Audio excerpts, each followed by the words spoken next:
Justement, on va essayer de faire un peu le lien avec peut-être les dernières questions qui ont été posées. Parce que c'est vrai que l'optogénétique, on en parle souvent, mais on ne sait pas forcément ce à quoi ça correspond, et puis surtout, on a soit une idée un peu confuse des possibilités, notamment thérapeutiques, soit une absence totale d'idées. Voilà. Donc l'objectif de ce topo qui va un peu clôturer ces entretiens, c'est de quitter le côté clinique, comme on a pu voir sur ces dernières interventions, et d'essayer de se projeter un peu sur ce qui se fait déjà en fait dans les laboratoires d'un point de vue expérimental, mais qui n'est pas du tout encore en pratique clinique courante, même si on voit des études précliniques et même certaines études cliniques qui commencent à essayer de se monter. Donc qu'est-ce que l'optogénétique ? L'optogénétique, globalement, comme son nom l'indique très bien, c'est juste l'association d'outils optiques avec un moyen de cibler ces outils génétiques. En gros, les outils optiques vont être ce qu'on appelle des actuateurs, c'est-à-dire des protéines qui vont permettre de moduler l'activité des neurones non plus par l'électricité mais par la lumière. On va pouvoir activer des neurones, on va pouvoir les inhiber grâce à la lumière, ou bien des rapporteurs, c'est-à-dire des protéines qui vont nous permettre de suivre l'activité de ces neurones au cours du temps et de pouvoir, comme on le fait par exemple avec une méthode d'enregistrement électrophysiologique, suivre l'activité de façon très précise. Et la spécificité, c'est ça qui fait vraiment plus que le côté un peu laser, optique, tout ça, le grand avantage de l'optogénétique, c'est que ces outils vont être ciblés génétiquement et non plus spatialement. On ne va pas implanter une électrode dans un endroit en se disant c'est là qu'il faut stimuler.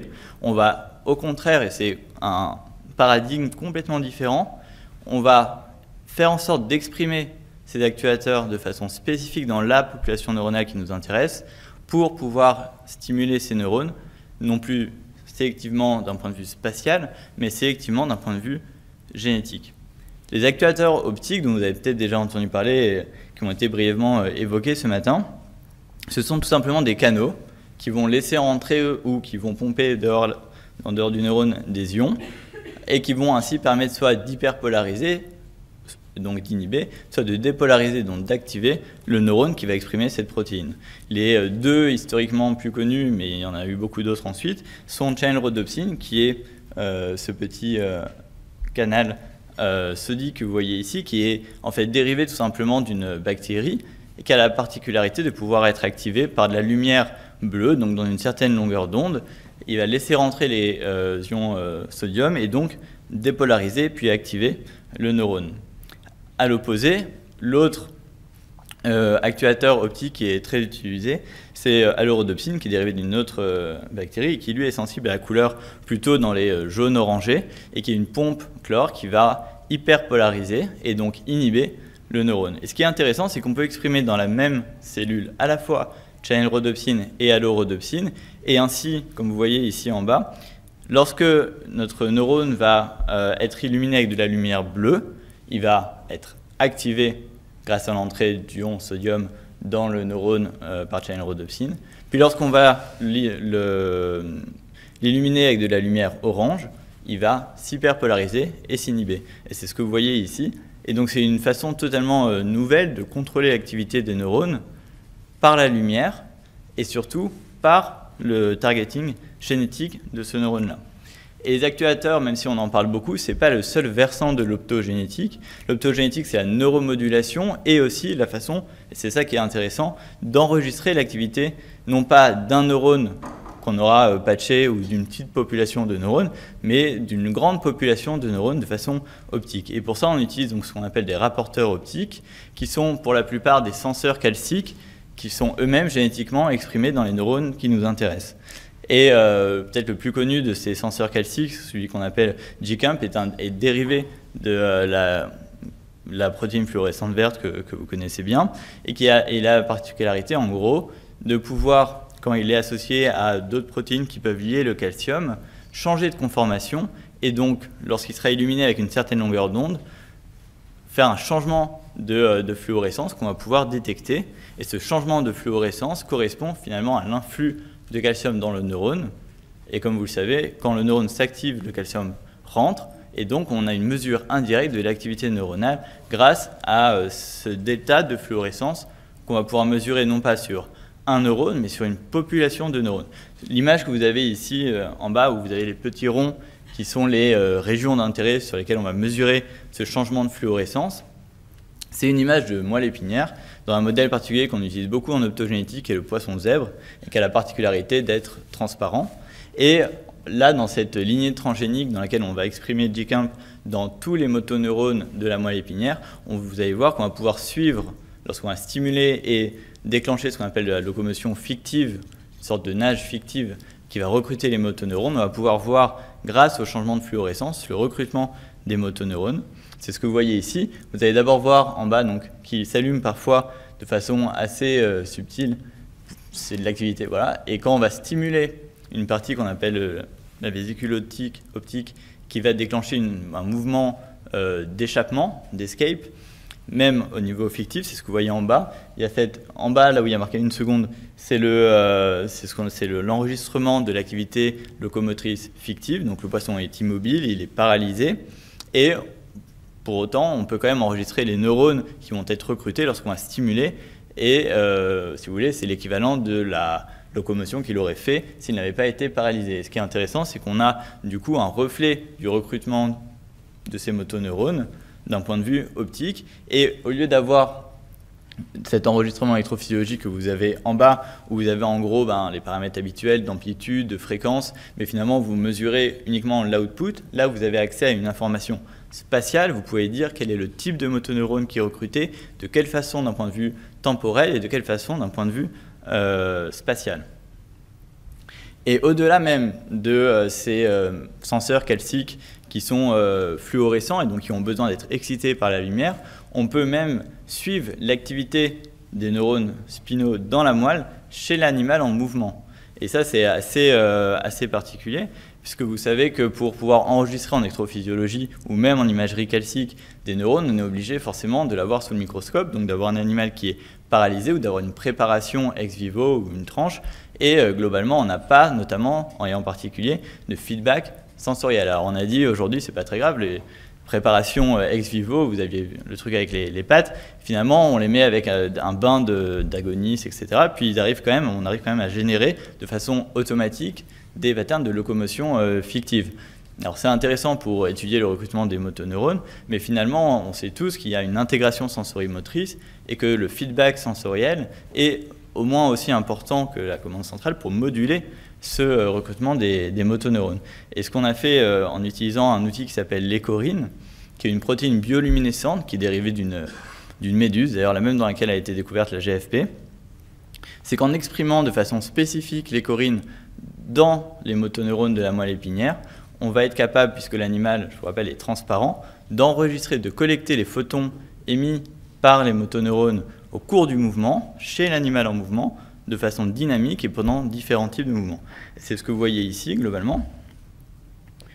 Lorsqu'on va appliquer une stimulation qu'on appelle acousto-vestibulaire, en gros, on fait des vibrations, ça déclenche ce réflexe de fuite dont vous avez vu tout à l'heure le pattern fictif, et là, on le voit, le pattern actif, c'est-à-dire vraiment la queue du poisson qui va bouger au cours du temps.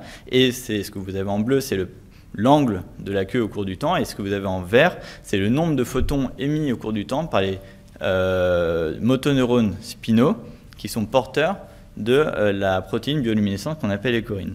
Et donc vous comprenez bien ici que l'enjeu, c'est d'arriver à exprimer de façon spécifique notre apporteur calcique, qu'il soit GCAMP ou et encore plus écorine, puisque finalement on ne voit pas ce qu'on enregistre, de façon sélective dans la population de neurones qui nous intéresse.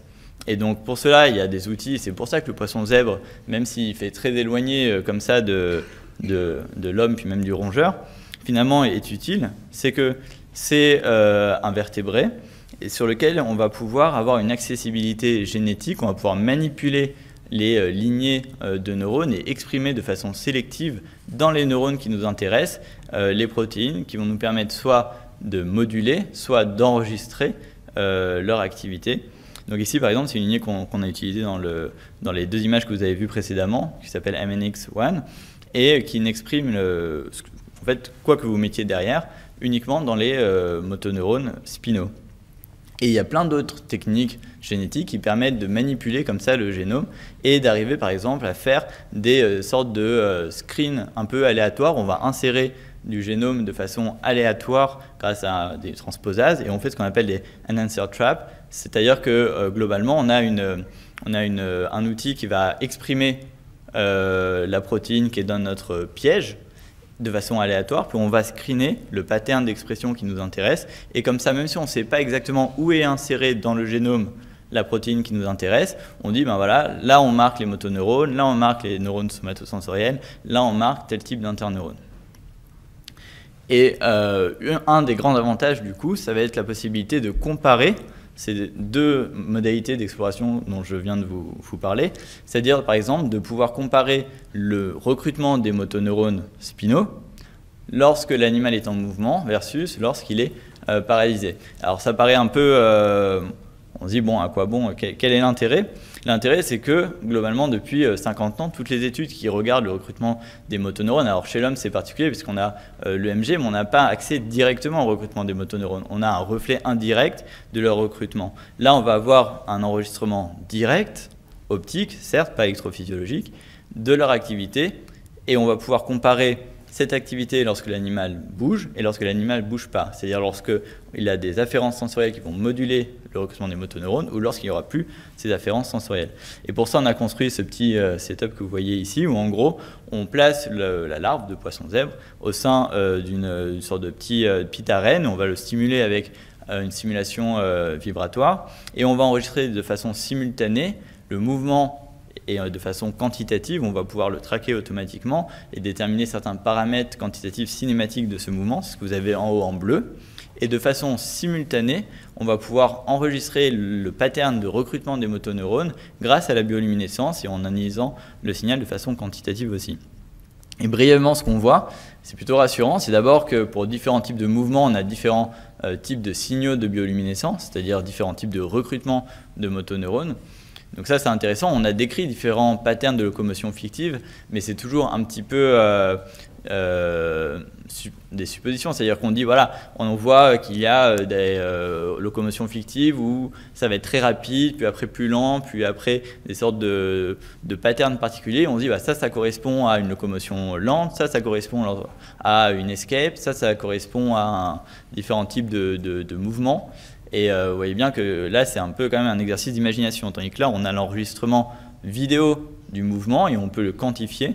Et on peut donc dire que lorsque, ce que vous voyez en haut à droite, on a un slow swim, c'est-à-dire un petit mouvement, on va recruter probablement peu de motoneurones. Et lorsqu'on aura un grand mouvement, on va recruter davantage de motoneurones. Finalement, on pouvait s'y attendre. Mais ce qui est intéressant, c'est qu'en le combinant avec des imageries calciques, on peut dire quels sont les neurones qui sont recrutés. Et ce que vous voyez ici, c'est qu'en gros, en utilisant la même lignée, lorsque vous faites des locomotions fictives de ce type slow swim, c'est-à-dire des petits mouvements, vous allez recruter des motoneurones qu'on appelle secondaires, qui sont très ventraux dans la moelle. Tandis que lorsque vous faites un grand mouvement avec une grande amplitude, vous allez recruter non seulement ces petits motoneurones ventraux, mais aussi des motoneurones beaucoup plus grands, dorsaux, qui vont avoir des transitoires calciques beaucoup plus importants, qui vont expliquer cette différence de bioluminescence.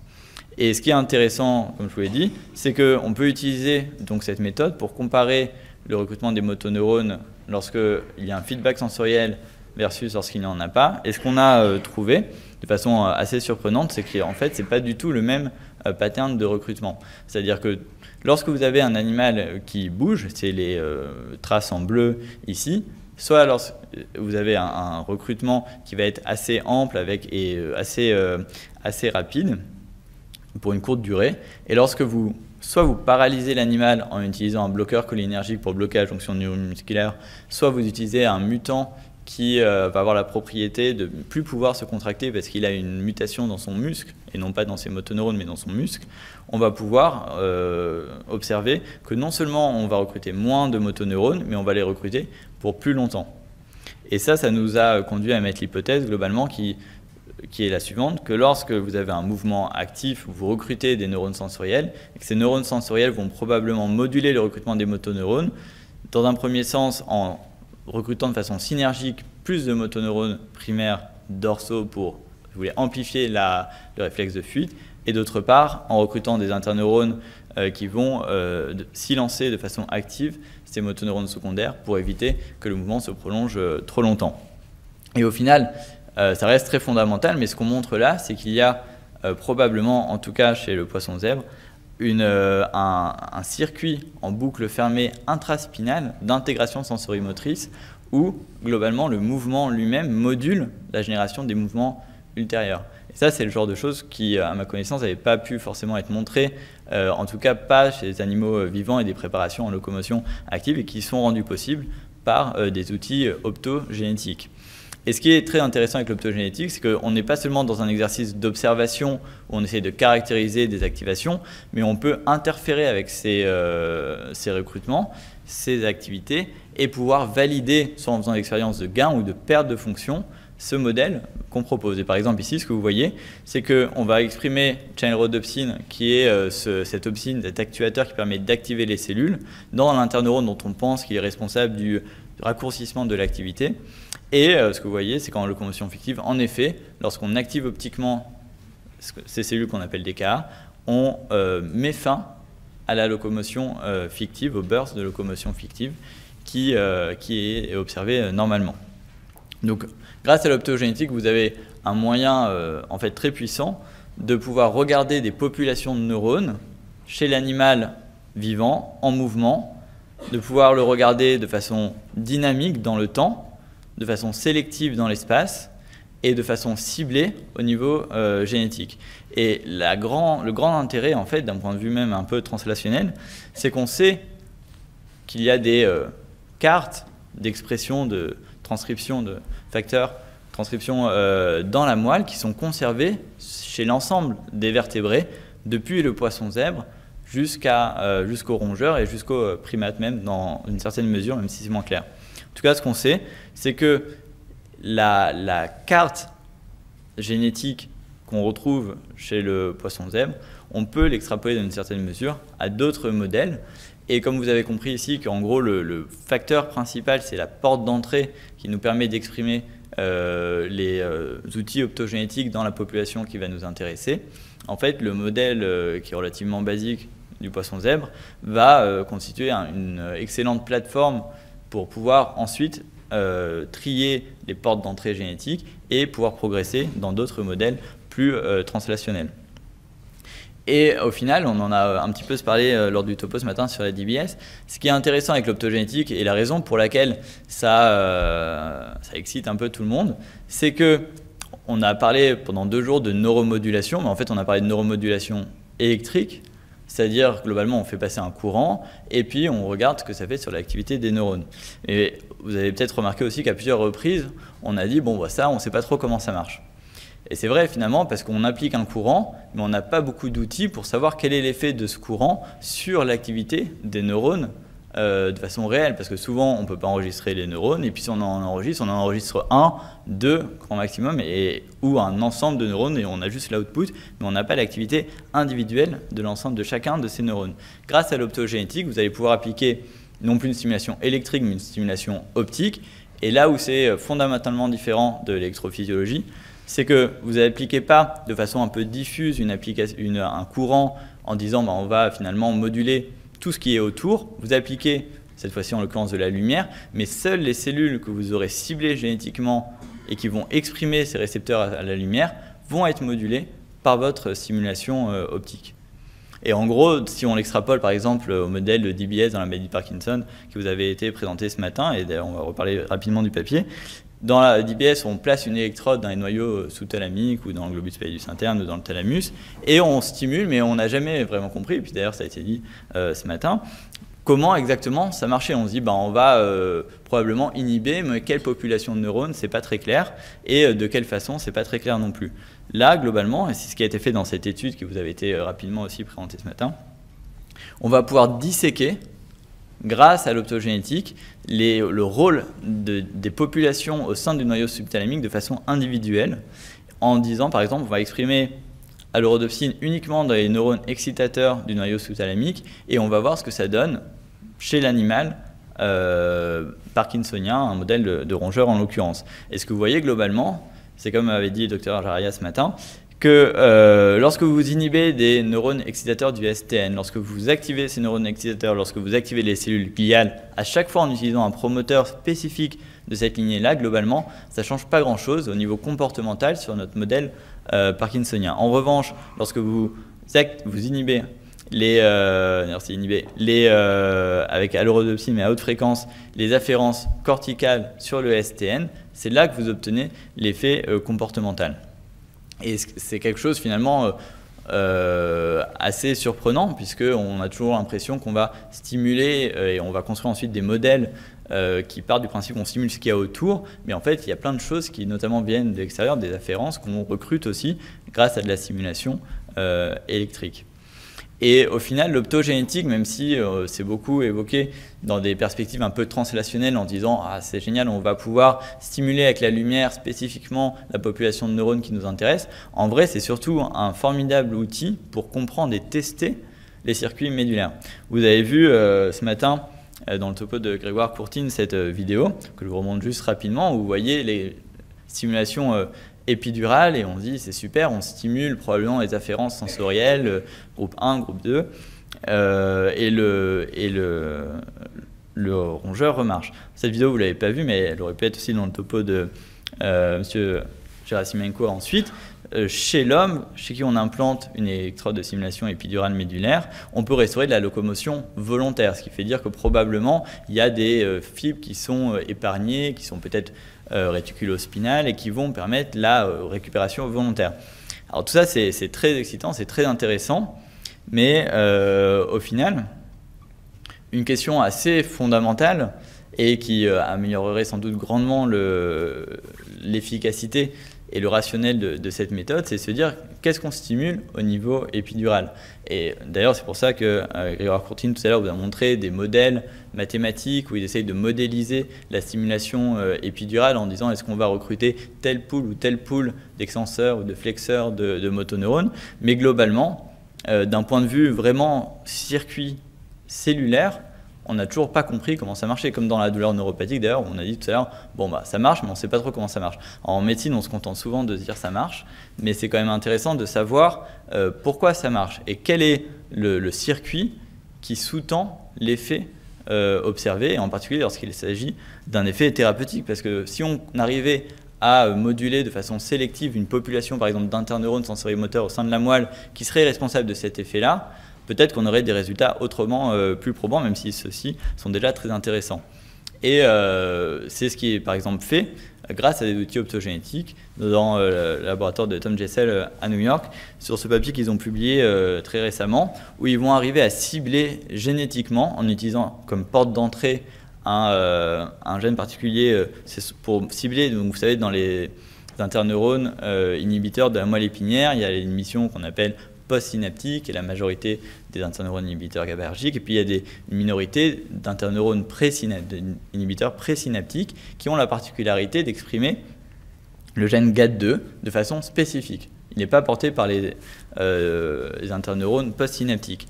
Et on peut utiliser donc cette spécificité pour cibler ces interneurones présynaptiques et disséquer leur rôle au niveau du circuit et aussi au niveau du comportement. Et ce que vous voyez ici, c'est qu'en stimulant avec channel rhodopsine de façon diffuse, en fait, on ne va pas stimuler de façon avec une pipette le neurone présynaptique. De toute façon, vous serez incapable de dire exactement où il est et lequel c'est. Mais on sait qu'on exprime channel rhodopsine que dans cette population parce qu'on a placé channel rhodopsine dans le promoteur spécifique de cette population. Et il suffit en fait après d'illuminer avec de la lumière bleue toute la préparation ou la tranche de moelle, et on sait qu'on va pouvoir recruter, activer que ces neurones-là. C'est ce que vous voyez ici à droite. Et ce qui est encore plus intéressant, c'est que du coup, on peut se servir de cette porte d'entrée, de ce point d'accès génétique GAT2 sur les interneurones inhibiteurs présynaptiques pour les ablater, pour les retirer, si vous voulez, pour les tuer grâce à une toxine diphtérique de façon sélective, et regarder quel est le résultat comportemental de cette ablation sélective de l'inhibition présynaptique. C'est ce que vous voyez ici, où en gros, pour faire court, il montre que ça agit comme une sorte de gain control du feedback proprioceptif. Et lorsque vous tuez dans des souris ces neurones inhibiteurs présynaptiques, globalement, vous avez une perte de l'acuité et du reach chez ces souris. Voilà, donc pour conclure, globalement, vous avez vu, et notamment lors de la présentation de Grégoire Courtine tout à l'heure, que d'un point de vue technique, ça progresse toujours très vite. Il y a toujours plein de choses qui se font et c'est génial parce que finalement, il y a des outils en permanence qui évoluent très rapidement, qui deviennent plus précis, qui deviennent avec des systèmes de modélisation, d'enregistrement, etc. Mais au final, ce qui probablement pose question et la clé, à mon avis, et c'est là où l'optogénétique est utile, c'est que d'un point de vue biologique, comprendre, stimuler et arriver à stimuler, c'est pas trop dur, mais arriver à savoir quoi stimuler et comment, ça sous-tend en fait qu'on a compris le circuit, et l'optogénétique, c'est une façon de disséquer de façon dynamique et intelligente ces circuits, et surtout de façon sélective. Et donc au final, même si probablement que les perspectives translationnelles thérapeutiques de l'optogénétique sont encore assez éloignées, bien que ça progresse très rapidement, ce qui est déjà présent dans les laboratoires et ce qui à mon avis va être présent rapidement en clinique, c'est un shift complet d'approche où on va passer d'une approche lésionnelle où on va dire telle zone est responsable de tel effet à une approche dynamique, fonctionnelle où on va dire c'est plus cette zone-là qui, lorsqu'elle est inhibée ou activée par un courant électrique, va être responsable d'un effet, mais on pourra neuromoduler une population de neurones entière, pas forcément un endroit particulier, mais grâce à la lumière de façon génétiquement ciblée. C'est en fait un peu une petite révolution, notamment pour un neurochirurgien, c'est que globalement, on passe d'une approche lésionnelle et spatialement résolutive, où on va essayer de trouver l'endroit, à une approche plus dynamique, plus intégrée, où on va essayer de retrouver le gène. Voilà, je vous remercie d'être resté jusqu'au bout, pour votre attention, et voilà.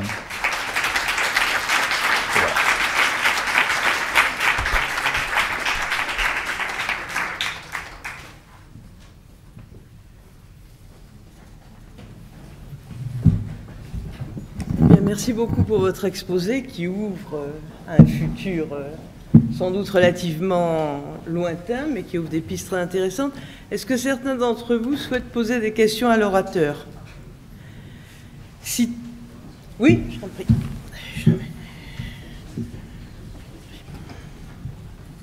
Oui, moi j'ai deux questions simples. La pénétration de la lumière, d'une part, et la toxicité des longueurs d'onde. Alors pour la pénétration de la lumière, globalement, c'est en fonction de la longueur d'onde de 1 à 2 mm autour de la fibre optique. Donc ça reste localisé. Après, on peut imaginer différents types de... D'ailleurs, enfin, c'est ce qui se fait, différents types de ce qu'on appelle d'optrodes, où on va avoir plusieurs fibres optiques, un peu comme des multi-électrodes arrêts, sauf qu'on met des fibres optiques à la place d'électrodes. Et la toxicité de la lumière, il y a ce qu'on appelle des phénomènes de bleaching, où en fait, à force d'illuminer de façon assez intense quand même les neurones, les rapporteurs fluorescents vont moins bien marcher.